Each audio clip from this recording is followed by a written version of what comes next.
ये बताने का मकसद सिर्फ यही है कि अनलिमिटेड नोट छाप देना, इससे गरीबी तो दूर की बात, लोग भूखे मरने लगेंगे। लेकिन वही यूएस के पास ऐसा कौन सा फॉर्मूला है कि वो जितने चाहे करेंसी नोट छाप सकता है, उन्हें कोई भी फर्क नहीं पड़ेगा।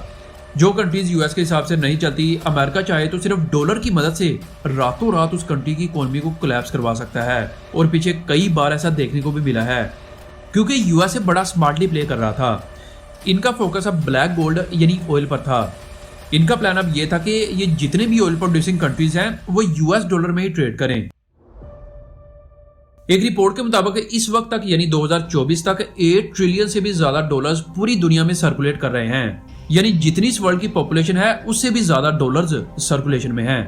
लेकिन यहाँ पर सवाल ये उठता है कि आखिर कैसे। जैसे कि हम शुरू से ही सुनते आ रहे हैं कि एक कंट्री अगर अपनी डिमांड से ज्यादा करेंसी नोट्स प्रिंट करेगा, उतना ही वो कंट्री गरीबी की तरफ जाएगा। जैसे पीछे कई कंट्रीज ने ऐसा किया भी। 2008 में जिम्बाब्वे ने डिसाइड किया कि हमारे मुल्क में काफी गरीबी है, तो क्यों ना हम इतने करेंसी नोट्स छाप लें और मुल्क की सारी पॉपुलेशन में वो डिवाइड कर दें और कोई भी गरीब नहीं रहेगा, सारे लोग रिच हो जाएंगे और हम जो है वो दुनिया की रिचेस्ट कंट्री बन जाएंगे। इन्होंने एग्जैक्टली यही किया। लेकिन हुआ क्या?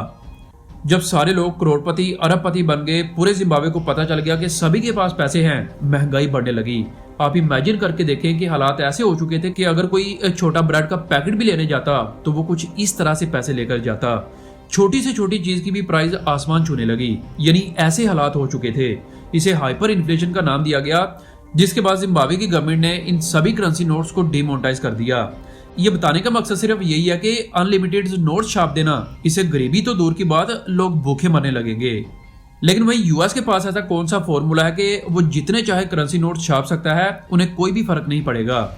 ये जानने के लिए आपको थोड़ी सी डॉलर की हिस्ट्री को जानना बहुत जरूरी है, तभी आपको ये सारी चीजें समझ आ पाएंगी। तो काइंडली बने रहिएगा। And it's believed that 2/3 of $100 bills and nearly half of $50 bills are held outside the US.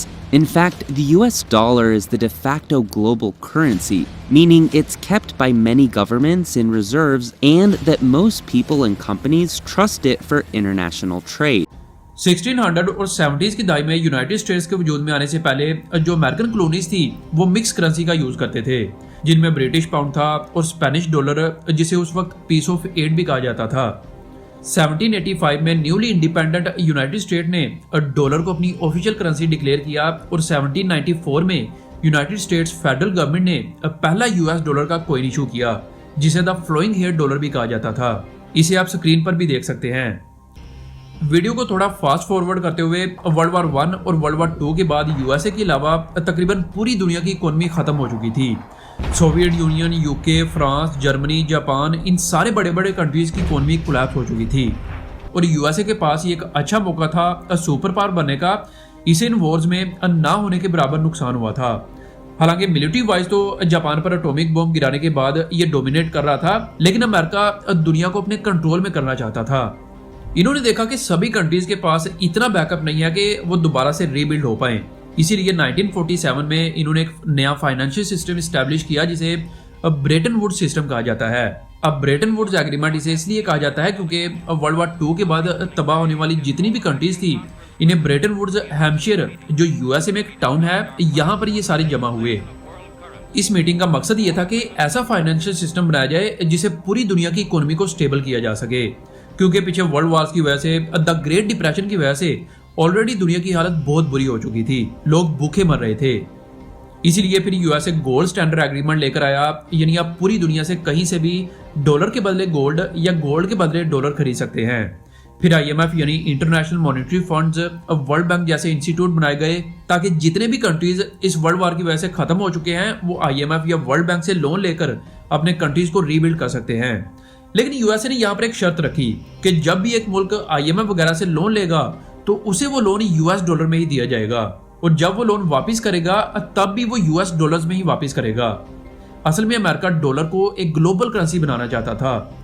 यही नहीं, इन्होंने सभी कंट्रीज को कहा कि इंटरनेशनल ट्रेड और फाइनेंस के लिए जो मेन करेंसी होगी वो भी यूएस डॉलर होगी, जिसका मतलब था कि जब भी कोई मुल्क किसी दूसरे मुल्क से कुछ भी खरीदेगा या उसे बेचेगा तो उसे पेमेंट यूएस डॉलर में ही करना होगी। आप अपनी करेंसी में ट्रेड नहीं करेंगे। 1970s के शुरू में अमेरिका को कई इकोनॉमिक चैलेंजेस का सामना था और Brayton would gold standard agreement की वजह से वो लिमिटेड अमाउंट तक ही डॉलर्स प्रिंट कर पा रहे थे।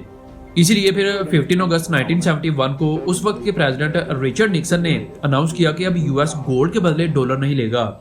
इस डिसीजन ने गोल्ड स्टैंडर्ड एग्रीमेंट को खत्म कर दिया और अब यूएस गवर्नमेंट अनलिमिटेड डॉलर छाप सकते थे। लेकिन यहाँ आप सोच रहे होंगे कि डॉलर फिर कोलैप्स क्यों नहीं हुआ जैसे कि जिम्बाब्वे के साथ हुआ था, क्योंकि यूएस बड़ा स्मार्टली प्ले कर रहा था। इनका फोकस अब ब्लैक गोल्ड यानी ऑयल पर था। इनका प्लान अब ये था कि ये जितने भी ऑयल प्रोड्यूसिंग कंट्रीज हैं वो यूएस डॉलर में ही ट्रेड करें। देखें, किसी भी करेंसी की वैल्यू उसकी दुनिया में कितनी डिमांड है इस चीज पर डिसाइड होती है। पाकिस्तान की करेंसी या इंडिया की करेंसी सिर्फ हमारे ही कंट्रीज में यूज होती है और हम एक लिमिट तक ही नोट छाप सकते हैं। वही यूएस डॉलर पूरी दुनिया में चलता है तो वो जितने चाहे नोट छाप सकते हैं। जरा इस चार्ट को देखो, पूरी दुनिया का सबसे ज्यादा ट्रेड डॉलर में किया जाता है। उसके बाद फिर euro, Japanese yen, British pound वगैरह आते हैं। इसका सिंपल सा आंसर है कि पूरे वर्ल्ड का यूएस डॉलर पर ट्रस्ट बना हुआ है। अब अगर दो कंट्रीज जैसे जापान और पाकिस्तान आपस में ट्रेड करते हैं, जापान कहेगा कि मैं पाकिस्तानी रुपीस में ट्रेड नहीं कर सकता, वहीं पाकिस्तान भी कहेगा कि हम भी जापानीज येन में ट्रेड नहीं कर सकते। इसी वजह से दोनों कंट्रीज ये डिसाइड करते हैं कि दोनों करेंसीज की बजाय क्यों ना हम रिजर्व करेंसी यानी यूएस डॉलर में ट्रेड करें। और एग्जैक्टली यही रीजन है कि यूएस डॉलर आज दुनिया की ग्लोबल करेंसी है। 2022 की एक रिपोर्ट के मुताबिक 23.7 ट्रिलियन डॉलर अमाउंट की ट्रेड पूरी दुनिया में की गई। इनमें पहले नंबर पर व्हीकल्स और दूसरे पर ऑयल है और 80% ऑयल दुनिया का यूएस डॉलर में ही ट्रेड होता है।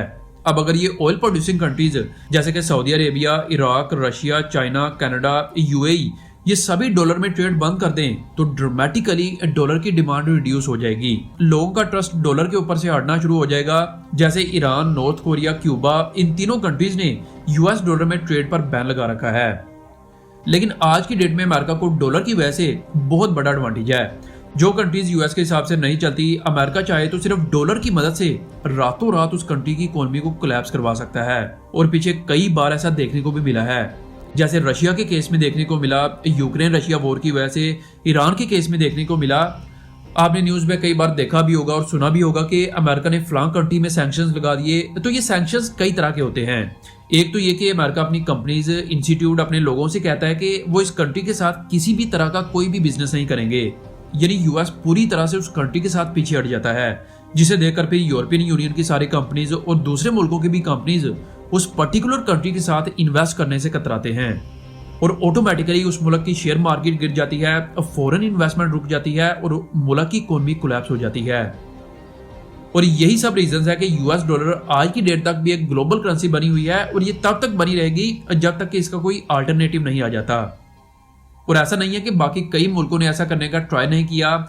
China, south Africa, Brazil, Russia जैसे कई कंट्रीज ने ऐसा किया भी, लेकिन वो ज्यादा देर तक डॉलर से दूर नहीं रह पाए।